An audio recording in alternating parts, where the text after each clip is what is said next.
There are some paths you must take in life. We all know that. But what about the ones you should avoid, where local knowledge informs your decisions? We all know about those too. In a village north of Oxford, there is a community which is welcoming and has a massive heart in spite of its size. Lawrence, always known as Larry, was well liked by his neighbours and friends, and he and his wife Mary were welcomed when they moved there more than 50 years ago. Larry still enjoyed a pint at the Royal British Legion. He still mowed the lawn and took in his neighbours' empty bins. His shed was immaculate, with all the handy tools he needed to maintain his house. His house now, as his wife of 51 years had passed many months ago. Bert, his obedient collie, would always run up to the front gate, bark at the postman, but never bite. Just herd him to the door, then back again. The same with the regular delivery drivers. Larry felt his wife's presence everywhere. That's one of the reasons he liked to take regular walks. He and Mary bought the house in the 60s and had lived there ever since. There was so much of her in the house and outside, everywhere he looked.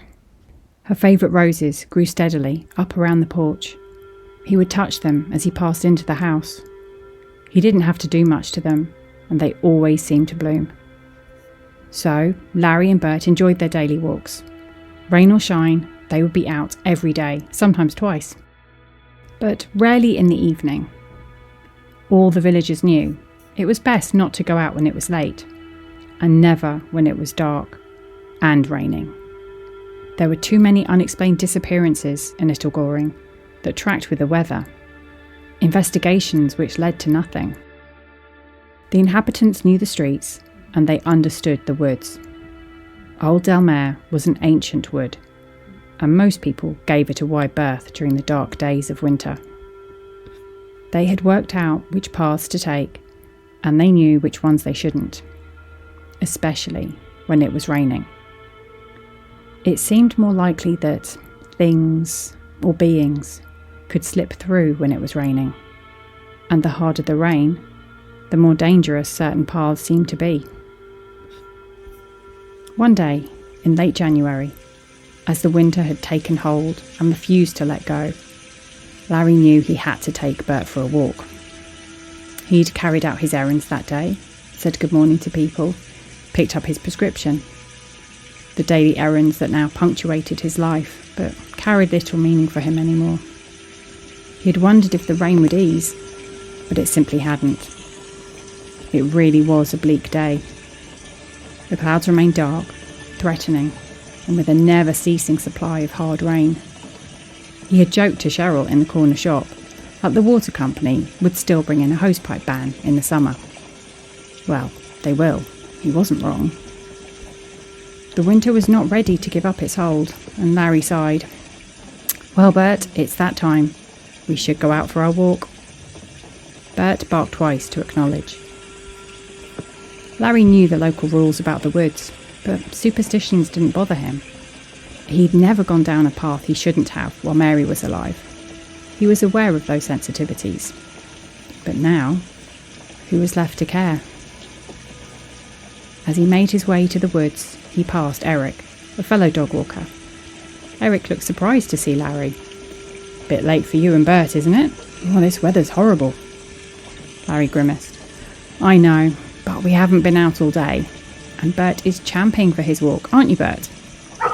Bert barked, but remained sitting on the ground, breathing steadily.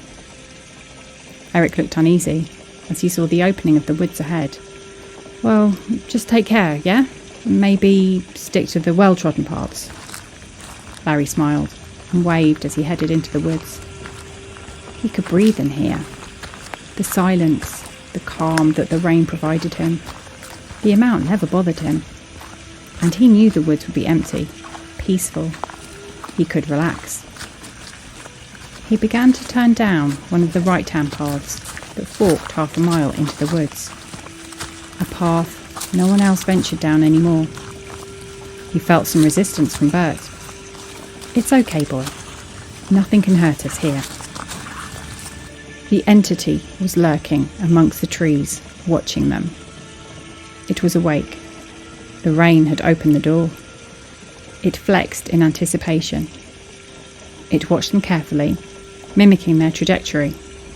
This old man, smartly dressed, with his faithful companion. The dog looked into the trees and began to growl. The entity moved slowly through the branches, getting closer to the old man. When it reached the narrow bridge that divided their worlds, it stopped. Something was wrong. It felt uneasy. Larry turned his head slowly, looking into the woods, the thick branches obscuring what was hiding. His eyes locked onto the darkness. He smiled coldly and shook his head. The entity shrank back, its unease turning into fear.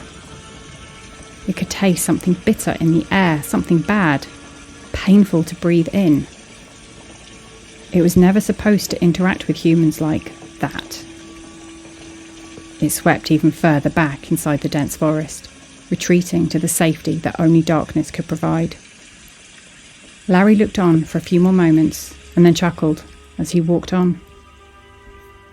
The rain stopped just as Larry and Bert returned home. Bert was silent, watchful, keeping a distance. Larry sat down in the chair and sighed. He started a fire and warmed his slippers. He made a mental list of his errands tomorrow as he retrieved a small box hidden near the fireplace. He idly went through the items, turning over his wife's wedding ring in his hands. "Thank you for the beautiful roses, my dear," he murmured. "They bloom in every season, it seems. Your green fingers have not been wasted." The collie continued to watch him, watching for any sudden changes. It was his duty. He couldn't save his mistress, but he could save the postman, the delivery people, anybody who came to the door. He could escort them, and then with relief, escort them safely back to the gate, back over the threshold, to safety and freedom.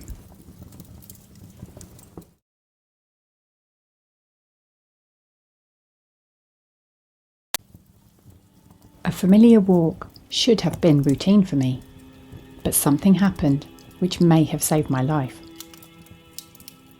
We had had an unexpected break in the rain, and I seized my chance to get out for 40 minutes. I work from home, and it was so easy to morph from the office upstairs to the couch downstairs. I needed to see some daylight. I grabbed my raincoat, just in case, and headed to the woods, Hampton Woods, to the familiar paths I regularly walked. The Hampton estate never felt like public land. It felt like it belonged to those in the village. We protected it, and its presence protected us. Breathing in the fresh air, I felt relaxed, letting work seep out of my brain. I climbed over a stile, nearly losing my footing on the slick wood, but I regained my balance. I thought I could hear something in the trees to my left. On my right were beautiful, unspoilt fields, open and welcoming. But I felt uneasy. The hairs on my arm rose, as though my body was trying to warn me. The forest was so dense, I couldn't see anything. But somehow, I didn't feel alone. As I walked, I could still hear the rustling. It sounded like footsteps, measured, echoing mine. I picked up the pace and reached the end of the path I was on. I was deliberating whether to go further into the wood, the left path, or take the right path, which would lead me to the village. It had been so long since I'd been here. I was weighing up the decision, and then I decided. I was preparing to take the left fork, when I suddenly realised there was a dog, a beautiful black lab, blocking my way. I looked around for an owner, assuming they couldn't be too far away, when the dog began barking at me, loudly. As I approached, I could see he had beautiful hazel eyes, but no collar, and that was unusual for around here. Then he snarled. He was making it very clear he did not want me going down that path. I put my hands up as though in surrender and turned, walking down the right path instead. The dog, sensing victory, now followed me, trotting quite happily behind me. But when I turned to try and approach him again, he growled and planted his front legs. The ground was wet from days of rain, yet his fur was clean and shiny, like his loving owner had just bathed him. I got the message and kept walking down the path. I still couldn't see any sign of an owner for this gorgeous, if determined, dog. But I also could no longer hear any rustling in the trees around me. The footsteps had disappeared. As we broke cover, the woods ended and we turned into the small road that led into the village. The dog stopped just before I reached the end of the road, barked twice, and looked at me. I waved at him, and he raised his head as if to say, "Bye then," and he ran back the way we had come. As I got home, it began to rain, and I was glad I'd timed it so well. That evening, a report came on the news, which made me pay attention. A dangerous criminal had been caught by police in Hampton Woods. He'd apparently been camping out there for a few days before he was found. The public had been warned not to approach him. The spot they found him was the very path I'd been tempted to take, before my four-legged companion had stopped me. Those unexplained sounds hadn't been rustling. It was someone breathing. A few weeks after the news report, I went into the Hampton Arms after a morning walk to get a coffee.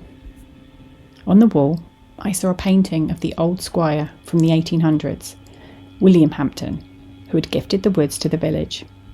I'd not seen it before, as the landlady liked to rotate different pictures. By his side was a beautiful black dog. "Excuse me," I asked, "I've not seen that picture before. Is that a Labrador with him?" "It is," smiled the landlady. "Montague was his favourite of all the dogs he had. Very beautiful dog.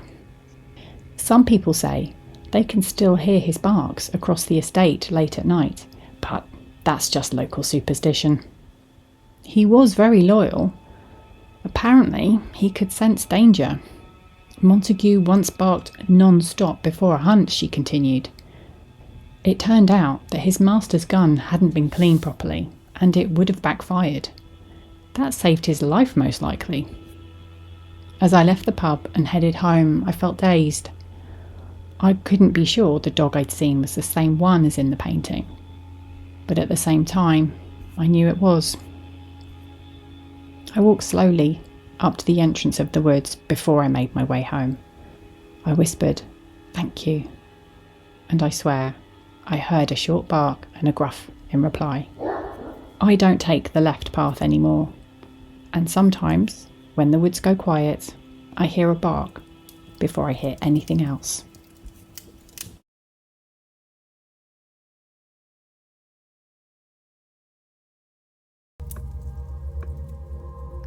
If you're planning to hike around Lake Windermere when the fog comes in, please just listen to what happened to us. Marcus and I have been hiking ever since we were kids. Every autumn, we do a hiking weekend somewhere, and we kept up the tradition. Last year, he picked the Lake District, and we got to the cottage on a Friday night, and when Marcus mentioned our hiking plans to the owner, she just stopped smiling. "Not in November," she said.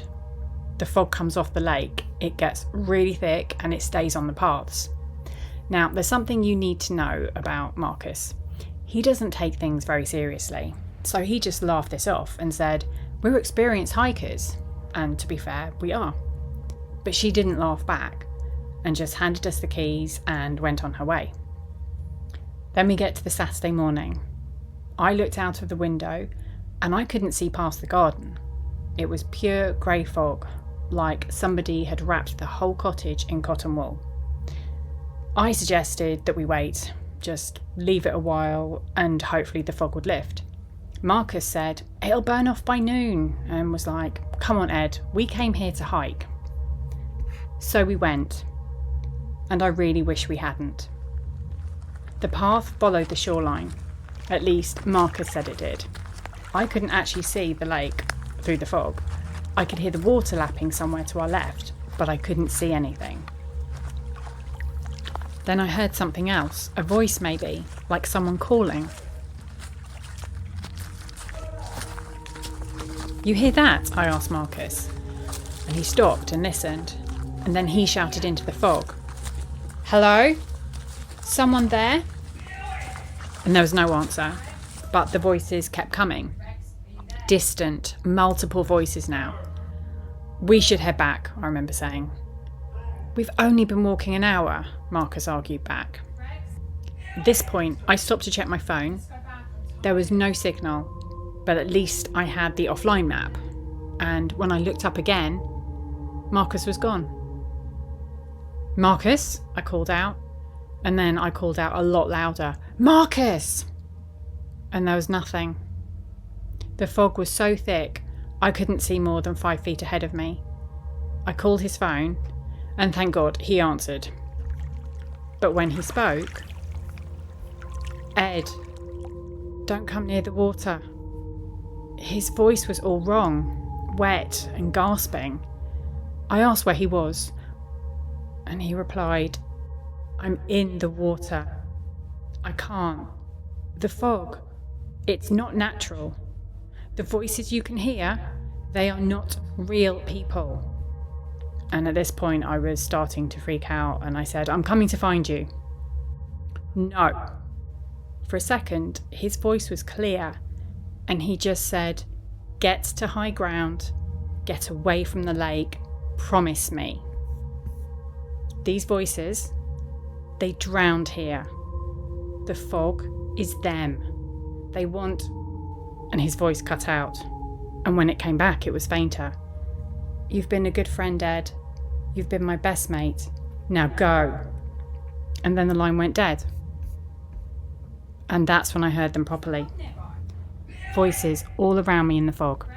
They were all different. There were some old, some female, male, some younger. And then crystal clear, I could hear Marcus's voice.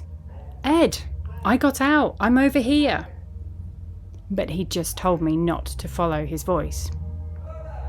And that's the Marcus I trusted. The voices got angrier when I backed away. And then I heard wet footsteps behind me, like something dragging itself out of the water. And I didn't look around. I remembered what Marcus said. Get to high ground. So I ran. Scrambled straight up the hillside, away from the water. The voices followed for a while, but as I climbed higher, the fog thinned. When I finally broke through into sunlight, I looked back. The voices had gone. The fog sat over the lake like a lid, solid and unnatural. They found Marcus's body 2 days later. It was 50 yards from the shore path, in water that should have been too shallow to drown in. The cottage owner just nodded when I told her. "Your friend actually saved you," she said. "The fog takes who it can, but sometimes love is stronger." I'm telling you this because it's November again. The fog will be coming to Windermere soon. If you go, and if you hear voices in the mist, even voices you recognise, don't follow them. My friend died warning me about that. Don't let his warning go to waste. Thank you for listening, and join us again next week.